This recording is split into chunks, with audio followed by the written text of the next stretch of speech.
ఉన్నారు? ఆయన ఇచ్చిన హామీలు 98% అమలు చేసినందుకు మీరు ఆయన అంటూ ఉన్నారా?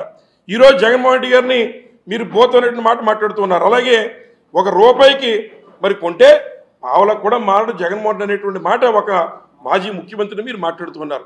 నేను అడుగుతున్నా, ఈ రాష్ట్రంలో జగన్మోహన్ రెడ్డి గారి యొక్క తండ్రి రాజశేఖర రెడ్డి గారు చనిపోతే పాదయాత్రలు తిరిగి కష్టపడి మళ్ళీ నాయకుడిగా ఎదిగి ఈ రాష్ట్రంలో అతి తక్కువ సమయంలో ఆయనకున్న 5 సంవత్సరాల సమయంలో 2 సంవత్సరాలు కరోనాతో పోయినా కూడా ఈరోజు అత్యుత్తమైన ముఖ్యమంత్రిగా పేరు తెచ్చుకున్న నాయకుడు జగన్మోహన్ రెడ్డి గారు.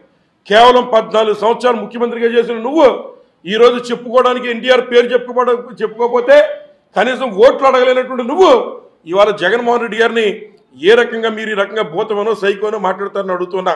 మరి రూపాయికి మారడని చెప్పి అంటూ ఉన్నారు. నేను అడుగుతున్నా, మరి ఎవరైతే మీ పుత్రరత్నం లోకేష్ గారు ఆయన చంద్రబాబు నాయుడు గారు కొడుకు అనే మాట చెప్పకపోతే ఆయన నెత్తి మీద పావలా పెడితే 5 పైసలు కూడా ఎవడు కొండరి రాష్ట్రంలో అని చెప్పి సందర్భంగా మీకు తెలియజేస్తున్నా. కాబట్టి మాటలు మాట్లాడితే పెద్ద తరహాగా ఉండాలి, హుందాగా ఉండాలి, ముఖ్యమంత్రి స్థాయిలో ఉండాలి. ఇక్కడ ఉన్నటువంటి రైతాంగానికి అవసరమైనటువంటి విలువైన భూములు లంక భూములు నదీపాత అయిపోతుంటే దాని గురించి ఒక్క మాట మాట్లాడలేదు.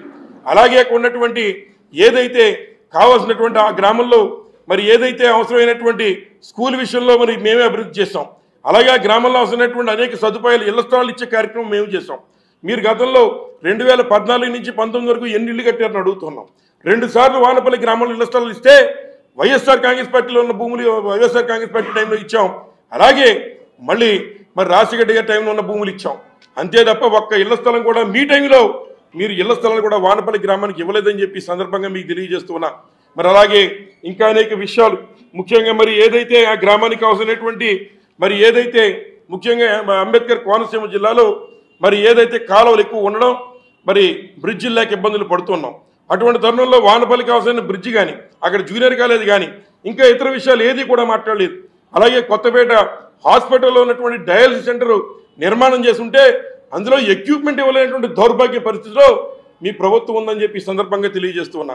నిన్న ఏదైతే వానపల్లి గ్రామంలో ఉన్న ప్రజానీకం అంతా కూడా ఎంతో ఆశగా వేచి చూస్తున్నటువంటి మరి ఎవరైతే నిరుద్యోగులు డిఎస్సి ఎప్పుడు మెగా డిఎస్సి అని అనౌన్స్ చేశారు, డేట్ ఇచ్చే దమ్ము నీకుందా జగన్మోహన్ రెడ్డి గారి మాట్లాడే ముందని చెప్పి సందర్భంగా అడుగుతున్నా. డేట్ ఇవ్వకుండా చెప్పిన మాటలే చెప్పి ఈ ఆంధ్ర రాష్ట్ర ప్రజానీకాన్ని ఎంతకాలం మోసం చేస్తావు, మాటల గారిడితో ఉన్నటువంటి చంద్రబాబు అని చెప్పి అడుగుతున్నాం.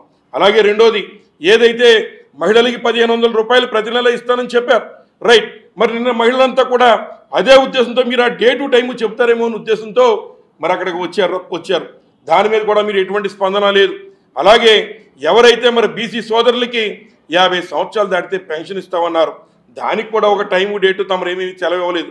కేవలం వచ్చి మరి కేవలం మళ్ళీ మాటల గారితో ప్రజలను మోసగించి వానపల్లిని మళ్ళీ దగా చేసి ఇక్కడి నుంచి వెళ్ళిపోయారు తప్ప ఎటువంటి కార్యక్రమాల మీద ఎటువంటి మాకు ముఖ్యమంత్రి స్థాయిలో ఎటువంటి హామీ కూడా ఆ గ్రామానికి మీరు ఇచ్చేటువంటి శక్తి మీకు లేదని చెప్పి ఈ సందర్భంగా మరి మీ అందరికీ మనవి చేస్తూ ఉన్నా.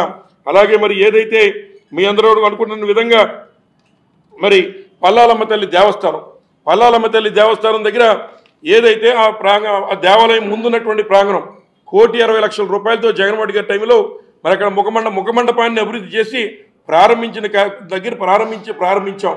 అదే దేవస్థానంలో తమను కూడా దర్శనం చేసుకుని ఆ ప్రాంగణంలోనే మాట్లాడి అక్కడ ఏదైతే మరి ప్రతి సంవత్సరం దేవత యొక్క సంబరం చేసుకునేటువంటి చోట ఏదో పార్కు నిర్మిస్తామని చెప్తున్నారు.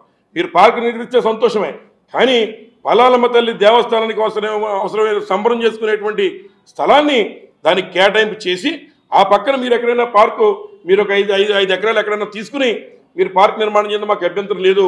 కానీ పల్లాలమ్మ తల్లి సెంటిమెంట్గా ఉన్నటువంటి ఆ సంబరం చేసుకునేటువంటి ప్రాంతాన్ని తప్పనిసరిగా పల్లాలమ్మ తల్లి దేవస్థానం ఆ యొక్క కేవలం సంబరానికి ఉపయోగించాలని చెప్పి ఈ సందర్భంగా మేము తెలియజేస్తూ ఉన్నాం. అలాగే నారా చంద్రబాబు నాయుడు గారిని ఫైనల్గా మేము మాట్లాడుతున్నాం, ఒక డిమాండ్ చేస్తూ ఉన్నాం. అదేమిటంటే మీరు ఈ రాష్ట్రంలో జగన్మోహన్ రెడ్డి గారి మీద మీరు మాట్లాడే ముందు మీరు మొన్న ఎన్నికల్లో ఇచ్చిన హామీలకి మీరు ఒక డేట్ ఇచ్చి సమయం ఇచ్చి ఎప్పుడు మీరు అమలు చేస్తారో చెప్పి జగన్మోహన్ రెడ్డి గారిని మాట్లాడాలని చెప్పి సందర్భంగా కోరుతున్నా. ఏదైతే మీరు ఇచ్చినటువంటి 1,500 రూపాయలు మహిళలకు ఇచ్చేటువంటి కానీ రైతు భరోసా కానీ లేదా ఉన్నటువంటి ఇతర సూపర్ 6 ఏదైతే బస్సులు ఫ్రీగా మరి ఆడవాళ్ళకి ఇస్తా ఉన్న బస్సులు కానీ వీటి మీద మాట్లాడకుండా చాలా తెలివితేటలుగా డైవర్షన్ పాలిటిక్స్కి మీరు తెరతీశారన్న విషయం ఈ ఆంధ్ర రాష్ట్ర ప్రజానీకం అంతా కూడా మరి గుర్తించారు. తప్పనిసరిగా రాబోయేటువంటి కాలంలో మీ మోసాలకి చరమగీతం పాడతారని కూడా ఈ సందర్భంగా మీ అందరికీ మీకు మనవి చేస్తూ ఉన్నా.